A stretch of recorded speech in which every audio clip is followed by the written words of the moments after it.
जीभरे तुलसी पत्र रखी पढ़ी दियंतु एही तीनोटी शब्द ग्यारंटी देउची सी झील आपे आपे पटिजिब पागेली परी आपण को भल पाइब। हाँ फ्रेंड्स, जदि आपण वशीकरण करी करी थकी गलेनी हेले से झील को पटेई पारुनांती तेबे मो कथा मानी जीभरे तुलसी पत्र रखी एही तीनोटी शब्द को 3 थर पढ़ी दियंतु। ग्यारंटी देउची सी झील हेउ बा विवाहिता नारी तुम प्रेम रे दीवानी हो जीव, जहा चाहिए ताहा करिब। केवल आपण को जीभरे तुलसी पत्र रखी एही तीनोटी शब्द को पढ़िबार अछि, तापर देखिबे चमत्कार। हाँ फ्रेंड्स, आपण समस्तंकर इच्छा थिब निज पसंदर सुंदरी झील बा सुंदरी पड़िशा घर भाउज को पटेइबा पई, ताकू निज बसरे करी ताठारू निजर मन चाहुतिबा काम हासिल करिबा पई। तेबे आजिर एही भिडियोटी आपणकर इच्छा को पूरण करिब, कारण आजिर एही भिडियोटी रे मु आपनकु शिखेइबी तुलसी पत्र रे नारी मोहिनी वशीकरण, झील पटेइबा पई वशीकरण, जार प्रयोग रे आपण निज पसंदर से झील बा विवाहिता नारी को बसरे करि परिबे, ताठारू निजर मन चाहुतिबा काम हासिल करि परिबे।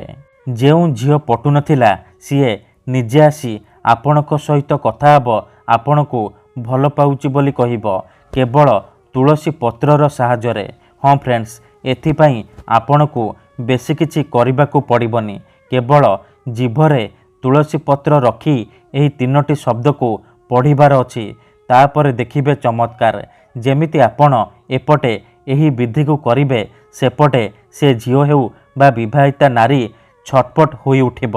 सेही समय ठारू आपणक आड़को आकर्षित हेबाकू लागिब, जेपर्यंत आपणक सहित संपर्क रखिनी सीए गोटे मुहूर्त भी रही पारिबनी।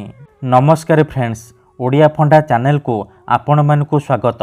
एही वशीकरण सबुठारु सहज किंतु प्रचंड महाशक्तिशाली वशीकरण। एहार प्रयोग केबे भी खाली जाएनी, जीए भी एहाकू करिछि सफल हेछि।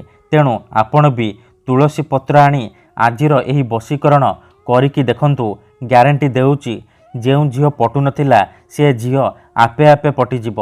जेउ विवाहिता नारी आपण को अणदेखा करुथिला सीए निजे फोन करिकी घर को डाकिब, जहा चाहिए ताहा करिब।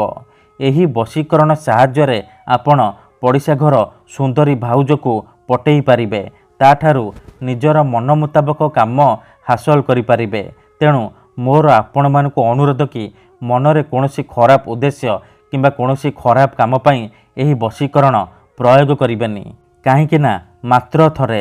हाँ फ्रेंड्स, मात्र थरे एही वशीकरण आपण जेउ झील बा विवाहिता नारी उपरे प्रयोग करिदेबे सीए सारा जीवन पई आपणकर बसरे हे जीव, आपणकर गुलामी करिब।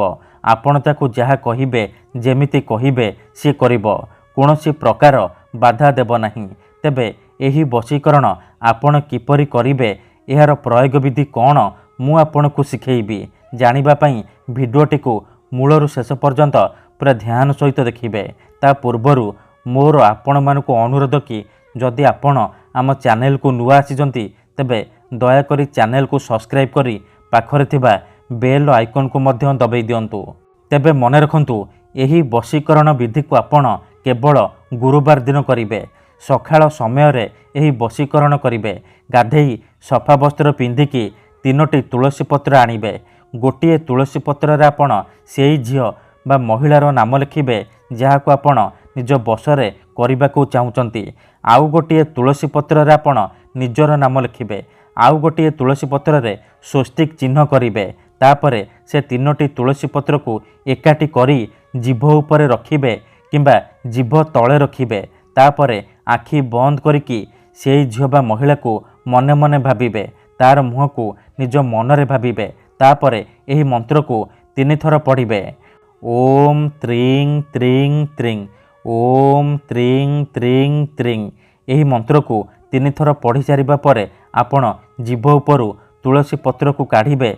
आउ से तुलसी पत्र को नाली सूता किंबा रक्षा सूत्र रे बांधी देबे।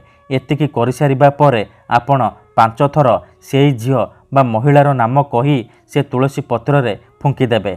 तापरे से तुलसी पत्र को लेकिन घर बाहर को जिबे आउ ता उपरे गोटे कर्पूर रखिकी जालीदेवे। एतिकी करिकी देखंतु ग्यारंटी देउची सेही समय ठारू से झियो हेउ बा विवाहिता महिला आपणक बसरे हो जहा चाहिए ताहा करिबो। धन्यवाद।